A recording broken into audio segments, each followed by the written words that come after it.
Oh, hello there. I just want to make a quick explanation of this video.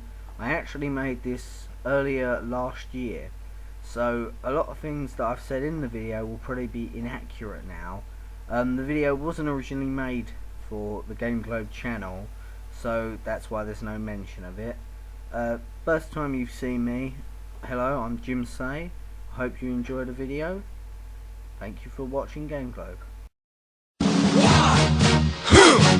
Yeah. What is it good for? Absolutely nothing. Hello there and welcome to another week of Jim Say on Gaming. Okay, I say week, it's more like month. Then again, I have the energy levels of a snail on crack, so be grateful it's even been made at all. I never get that many views anyway, so even if I end up making the next one in the year 2020, I'm sure no tears will be spilt. For this week, I'm looking at the current generation console war. I'm doing this for two main reasons. One, it's starting to heat up right now, and two, I couldn't think of anything else to talk about. Firstly, I'll look at Nintendo's contender in this console war, the Wii. Seeing as I'm one of the few people on the planet who isn't a raving Nintendo fanboy and doesn't think Miyamoto is the second coming of Jesus Christ, I think I can review this pretty much unbiasedly. And the Wii, for the better part, is a pretty damn good console. Okay, it does lack third-party games, the only two good ones I can think of off the top of my head being Zack and Wiki and No More Heroes. And it's behind the PlayStation 3 and 360 for its online. But then again, apart from Mario Kart Wii, there's never usually a problem with the Wii's online, and my friend assures me that Mario Kart Wii plays perfectly online when I'm not there. Maybe it just doesn't like me. But I must give credit where credit is due.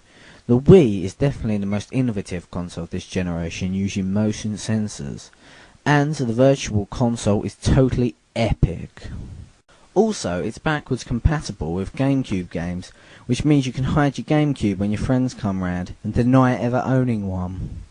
All in all, it's a good console, even though it's mostly aimed at people under the age of 10, and most of its third-party games will be better off on fire.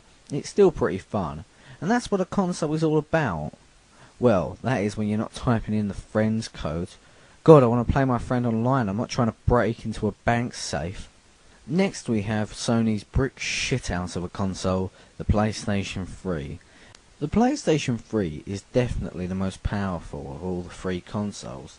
It's the size of a small house and sounds like a Boeing 47 on departure whenever you click the on switch.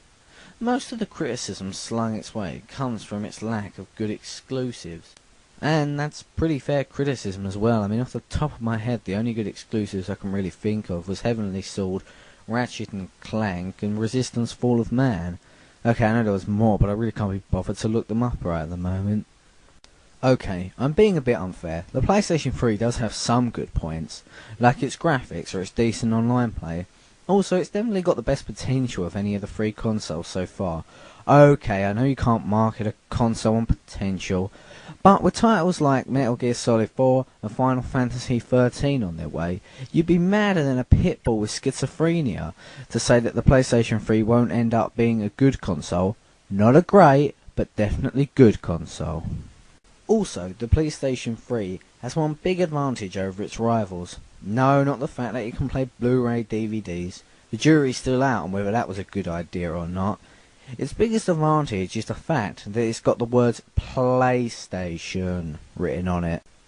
I mean, if Sony released a steaming pile of dog shit and wrote the words PlayStation on it, it would still sell in its millions. For example, the PlayStation 3 so far has next to no good exclusives, and yet most people I know own one just because it shares the name PlayStation with its two miles better predecessors, the PlayStation and the PlayStation 2. Finally, we reach my personal favourite in this console war, the amazingly likeable and brilliantly designed Xbox 360. Firstly, I'd like to mention one of the biggest problems with the 360 is the fact that the 360 doesn't come with a wireless adapter built in. You have to go out and buy it for 60 quid. Then Microsoft delivers another slap to the gonads by making you pay 4 quid a month to play it online. The greedy bastards. For example, picture going up the chippy to get a portion of chips, and the person behind the counter decides to put salt on before the vinegar, washing all the salt off, and leaving a horrible residue of salt at the bottom of the bag, and no salt at the top, meaning you have to go home and sort it out by putting your own salt on to try and level out the horrible proportions of salt the person behind the counter has left you with.